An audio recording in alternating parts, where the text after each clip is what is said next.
Welcome to the Money Mentors Podcast. This Money Mentors podcast is about helping you with your retirement questions. So if you have a question for us, reach out online anytime at matsonfinancial.com. Now, we're keeping an eye on a number of different issues as we head into the new year, but Yahoo Finance gives us 5 in particular that may affect the middle class the most in retirement. So I thought we'd talk about these this weekend. A lot of good stuff here on this list.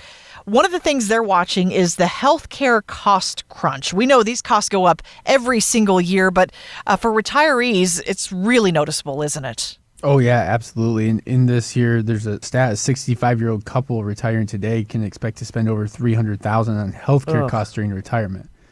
That's a lot. It's not a fun spend either, No. right? It's a necessary spend, but those things are going to happen that you can't control. We can't control what the hospital or the doctor is going to charge us. Or which doctor is going to accept your health insurance or not, Right, and all yeah. those types of things. And so I would say, I think one of the biggest things for me personally when it comes to the healthcare side has been so impactful having Matt here in-house, how important it is, whether you make a change or not, how important it is to look at your marketplace insurance and especially your Medicare coverage. You know, we're talking the supplemental and advantage plans, not your Part A and B, but those coverages each year because Medicare policies change. Oh my gosh, like crazy, guys. Insurance companies change inner workings of a particular advantage plan that you've had for 15 years, and maybe that's not the right fit for you anymore. So whether it changes or not, it's worth a half an hour appointment to sit down and discuss, is this still right for me this year and moving forward? And just, it's a 1 hour appointment. Just sit there and review it year after year to make sure you're getting the most bang for your buck. Absolutely. And Matt is our Medicare and Marketplace agent. Just in case you're a new listener, so we have a health solutions side to our whole enhanced retirement plan here at Matson Financial because of what Taylor was just talking about. There's so much when it comes to retirement and Medicare that really plays together. So you want to make sure that you don't have all this stuff separated and nothing is holistically working together. It absolutely should work together. And our clients have that value here to walk in the door. We can talk about finances. We're going to talk about your health insurance and how all these things work together and taxes, etc. So you don't have to take on that burden yourself, because you probably don't know what questions to ask because it's honestly a moving target when it comes to Medicare a bit. It is. It's so confusing, and you can access more information on that right there on the website, too, at matsonfinancial.com. Just click on Health Solutions right there at the top of the page to learn more. Number 2 of the issues they're watching here in 2025 at Yahoo Finance, Social Security squeeze, they call it. A number of different changes we've talked about in recent weeks coming this year, and I know you get a lot of questions about this, too. Yeah, I would say we don't know until we know, right? We're going to still play in this field of what's accurate right now. We're still going to look at when you should, what's an optimized strategy? What's some other ideas that you have? There's some things that have come out to say, hey, the new Trump administration, they're trying to look at some budget cuts in other areas, trillions of dollars in order to still support Social Security and Medicare. So we're not going to say it's not going to be here yet, but we're still going to look at the plan to say, overall, your income goal is X. What do we need to do to prepare for that income goal? And knowing if this benefit is taken away, what else would be there? So we're looking at this from all aspects. That's the key right there is, what if it does go away, or what if you get to the point where it's not there when you go to retire? 2 terrible situations. Hopefully they don't come about. But when I'm looking at income reports and projections for retirement for my clients, is I like to look at, okay, what if we did take it at 62 or 65 or various ages? And I had a meeting this last week and we went through the projections and income forecasts and everything was about equal. And so what I had then told that client is, it really doesn't necessarily matter when you take it. When do you want to take it? Because you've saved well, you've come into retirement with no debt, you live a very great lifestyle, but don't spend crazily. You've got freedom and flexibility here. So if you want to turn it on now, go for it. If you want to turn it on at 67 or 70, that's fine too, because your assets are there to support you. So my goal is I want to maximize your assets. Social Security is the cherry on top. So for every single person, it really is different. That's the biggest planning piece. Yeah, so get some help with making that decision, make an informed decision when you're ready there. Number 3 on this list, the inflation battle. A lot of people watching out for what happens here, including the Federal Reserve here in 2025. Yep, and that's something that we talk about a little bit when it comes to risk tolerance and risk capacity too, but we're going to look at this and build it into every plan. So once again, going back to that kind of income goal that you have in mind, or if we're looking at Social Security and these other things, every single line item that you see when it comes to our reporting is it is going to inflate, because your $30,000 or your $50,000 that you need for this year is not going to be the same $50,000 in 5 years from now. So we're going to inflate that income goal to make sure that all of these things that we're doing, all of these reasons why, go back to your goals and meet your income, because right, that's the biggest fear, is running out of money, and that's what we're here to help you with. And I tend to plan too when it comes to those income goals. I tend to inflate it on my own a bit, right? So if you say you need, $5,000 net a month of income, well, I'm probably going to run it for 6, because you're going to, maybe take a vacation once a year for, 5 or 6,000, and maybe you spend a little bit more at Christmas. So then you eat up that additional 12,000 that I put in, or maybe you don't. But if we've put in additional income and we've built a cost of living adjustment in on top of that, it really helps solidify that goal, and just know that you've got a lot more freedom and flexibility for those larger spends or health items or this, that, or the other thing, because we've already kind of padded the numbers and added the fat to it. And then we're also increasing it each year by a cost of living percentage. Yeah. And then we get to the next one on this list here this weekend, Taylor and Laurel, and that is the house rich, cash poor dilemma for the middle class.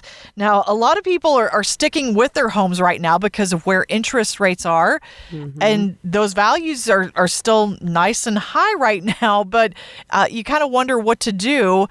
Do you find a lot of people are reluctant to move right now and have a lot of that cash tied up in their homes? Yeah, I mean, in this instance, they're talking about, on average, middle class households have more equity in their homes than they do in their retirement accounts, which it's probably true, like you said, because of interest rates and where that's at. The issue is for people to say, this isn't my forever home, I would like to sell it and move on. With the interest rates where they're at, they're going to be spending way more money than what they currently do, right? Mm-hmm. So it's not really a good position to say, if I sell here and I'm still making money on it, I'm paying more for this house over here with my monthly payment. So until we likely see some interest rates drop there, we'll see how that shakes out. Yeah, that's an interesting point. And also, let's just assume that maybe your house is paid off and you want to downsize, and you bought your house in the late 70s and you bought it for a very reasonable price. You stuck with it all these years, but now it's worth $450,000. Yeah, 3,000 square foot, beautiful home where the kids were raised, a lot of sentimental value there. But maybe it's time to downsize, and you go looking at condos, and those are going to cost $450,000 or $500,000. It's like, do I really want to give up this house with all these memories, the space, for something that's half the size for the same price? And that's that's the reality too, is prices are very high. It's a great time to sell, but not necessarily a great time to buy. And it's also a tough pill to swallow when you've got all these memories made in this home. And I think, again, just like everything that we do planning wise, this is so client specific, yes. Right? A lot of times I meet with people and they've already got it in their minds, like, we bought this house with the anticipation of we're never leaving. It's our forever. Or we bought this house, we've done these things to it with the anticipation that I know that we're leaving, and this is when we're leaving. We've already got those plans in place. But that's a big question that we ask all of the folks that come through the door when we meet. Earlier in the meeting, when I asked about that, what about your primary residence? You guys love this place? You plan on staying here forever, or and what happens downsizing? If, one of the spouses, one of you pass away, would the other one still stay here? And sometimes it's interesting because one will say yes and the other one will say no, right? Because what does the upkeep look like and things like that, and that burden they don't want to take on. So, or maybe, to your point, Tay, like the sentimental piece of it, everywhere you look, you think of your other person too. Yeah. So very emotionally driven, very case by case scenario, but that is an important piece of the puzzle that we do talk about here at Mattson Financial. Yeah, I like that you include that in the conversation, because there is typically a lot of wealth tied up in where you live, and especially these days too. Next on the list of the issues to watch here in 2025 financially, and this is a big one that we're talking about at Mattson Financial Services, tax uncertainty. Oh, my favorite topic. Oh, I knew you'd like this one. But especially with everything that's happened politically and the new administration coming in, how do you see this playing out? What do you think is going to happen in this year? Well, right now, taxes are on sale and they're going to sunset at the end of this year. And we've been talking about this for years. So to say that it's happening at the end of this year is wild to me. Yeah. So that means as of right now, we just need to keep taking advantage of it while we can. There is this opportunity that with the new administration, that maybe they elongate this, they extend this. We still don't know yet because obviously a lot of things have to come about still. If it does get elongated, well, that's another feather in our cap to say, okay, we're going to keep going down this path to lots of planning while we're on sale. What do we look at conversions and things like that? And if not, if nothing happens, come 2026, tax rates are going to be higher, right? We're going to increase. So instead of 12%, it's going to go to 15%. So at least knowing that you can have control over it now, take advantage now. Yeah, I look at this and say, we've been planning for this day for, since 2018. And if it gets elongated, great. That opens the door for opportunity for those folks that, it hasn't made sense in the last couple of years, but they're retiring this year. And now for the next 5-6 years, it does make sense. Fantastic. Or the folks we've already been working on tax plans with, it gives us more time. Doesn't mean we're going to get less aggressive. It's just, it gets more time and we're going to have more tax benefit out of it. At the end of the day, we don't know what the rates are going to do, but we do know that in whatever rate environment we're at, there's going to be something we can do. It's just a matter of how does it apply to you and your plan. So still going to be a huge part of the plans that we put together for folks is the tax uncertainty and how is it going to, the tax bracket's going to affect the other things that we just discussed, like healthcare costs and Social Security and inflation and all these other things. They've all got to work nicely together. And we're going to keep talking about it no matter what happens every single year because you cannot have a retirement plan unless it also focuses on taxes, right? That's just, you're missing such a crucial component of your plan. And you have a 401k, that is a plan, but it's not your retirement plan. So there's a lot more to, pack into that. Yep. So many people look at taxes pretty passive, right? Like, oh, it is what it is. They're always going to be there. And yeah, that's true, but you can control it. You just have to know how and when to do it. Want weekly lessons from your money mentors? Yes. Hit the subscribe button now and listen every weekend on Wood Radio. The opinions expressed in this program are for general informational purposes only and are not intended to provide specific advice or recommendations for any individual or on any specific security. To determine which investments may be appropriate for you, consult your financial advisor prior to investing. Any past performance discussed during this program is no guarantee of future results. Fee-based financial planning and investment services are offered by Matson Financial Services, LLC, an SEC-registered investment advisor. Insurance products and services offered through Lakeview Financial Group, LLC, Matson Financial Services, LLC, and Lakeview Financial Group are affiliated. To find out if Matson Financial Services is licensed in your state, please call 800-536-8907.